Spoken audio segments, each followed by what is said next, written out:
À la mi-saison du championnat de Formule 1, Alpine pointe à la 6ème place du classement constructeur, se situant donc très loin de son objectif, à savoir la 4ème place. Comment expliquer que l'écurie française ait perdu le rythme de l'an dernier? C'est la question à laquelle on va tenter de répondre dans cette vidéo.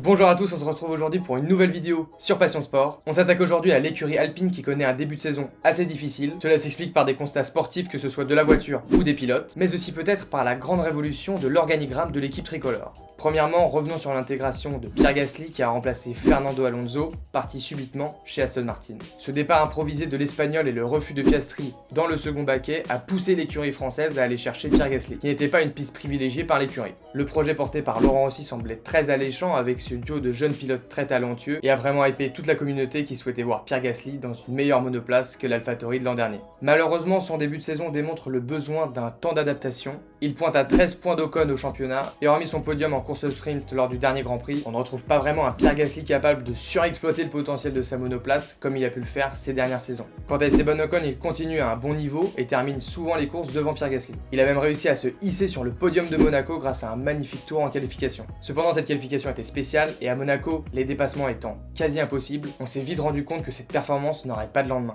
Les deux pilotes ne semblent donc pas être le problème, mais c'est bien la voiture qui a baissé dans la hiérarchie. L'année dernière, Alpine présentait une monoplace qui était la meilleure des autres, après celle des trois top teams. Cette année, Alpine a un gros problème de fiabilité et l'écurie a déjà subi 7 abandons en une demi-saison. Ce n'est pas une nouveauté car la deuxième partie de championnat de l'année dernière a été marquée par les nombreux abandons de Fernando Alonso. Cependant, ce problème semble s'être aggravé puisque ce sont maintenant les deux pilotes qui sont touchés, avec 4 abandons pour Ocon et 3 pour Gasly. Cette épine dans le pied de l'écurie tricolore doit être impérativement retirée durant ce break car c'est une équipe qui a beaucoup de potentiel. Bruno Famin, récemment nommé team principal de l'écurie, qu'on a pu déjà interviewer 2 fois sur la chaîne, fait d'ailleurs de la fiabilité sa priorité quand il parle du développement de la monoplace. Et de régler pour cela les petits problèmes de fiabilité qui sont des problèmes qui touchent plus les périphériques moteurs que le moteur en lui-même. Là où c'est d'autant plus inquiétant, c'est que l'Alpine n'est pas fiable mais n'est pas spécialement rapide non plus. En effet, la fiabilité se gagne en limitant le potentiel de performance de la voiture, mais Alpine n'a pas le luxe de pouvoir réduire ses performances. Malheureusement, la monoplace semble très loin des 3 top teams en termes d'aérodynamisme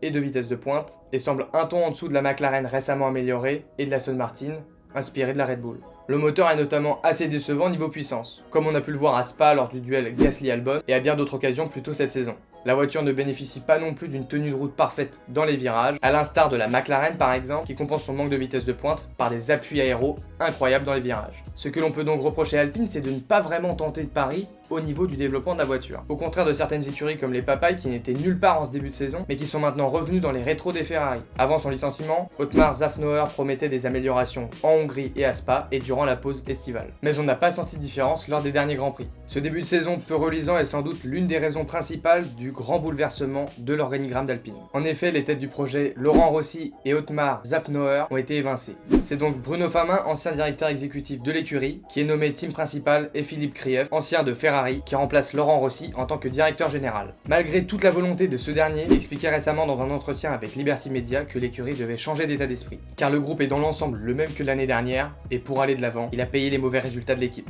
Après un constat assez négatif sur le début de saison d'Alpine, l'espoir est permis quant à un gain de performance. La pause de 3 semaines n'a pu que faire du bien à l'écurie française, notamment pour assurer la transition au niveau de la direction, mais aussi pour travailler sur le développement de la monoplace. Cette restructuration peut donc permettre aux tricolores de retrouver un second souffle lors de cette deuxième partie de saison. Pierre Gasly semble maintenant parfaitement intégré et sort d'un week-end réussi à Spa avec son podium en course sprint, tandis que Ocon a assuré des points avec sa 8ème place du dimanche. Enfin, la concurrence présente également quelques limites, comme Aston Martin qui a connu un départ canon en ce début de saison avec de nombreux podiums de Fernando Alonso, mais connaît maintenant des difficultés et a perdu du terrain face au McLaren. L'écurie de Lawrence Stroll doit donc être la cible des Alpines pendant les courses, qui pourrait se replacer au championnat en exploitant l'ensemble du potentiel de la monoplace. Pour conclure, après ce début de saison mitigé de la part de l'écurie française, on s'attend à un regain de performance avec les potentielles évolutions futures et le management de Bruno Famin qui a connu le succès en endurance avec Peugeot plus tôt dans sa carrière.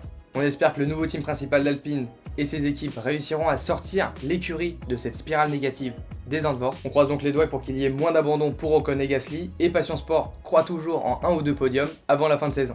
La vidéo touche maintenant à sa fin, on espère qu'elle vous aura plu, et si c'est le cas, n'hésitez pas à la liker et à vous abonner. On se retrouve très vite pour de prochaines vidéos. C'était Danny pour Passion Sport, ciao.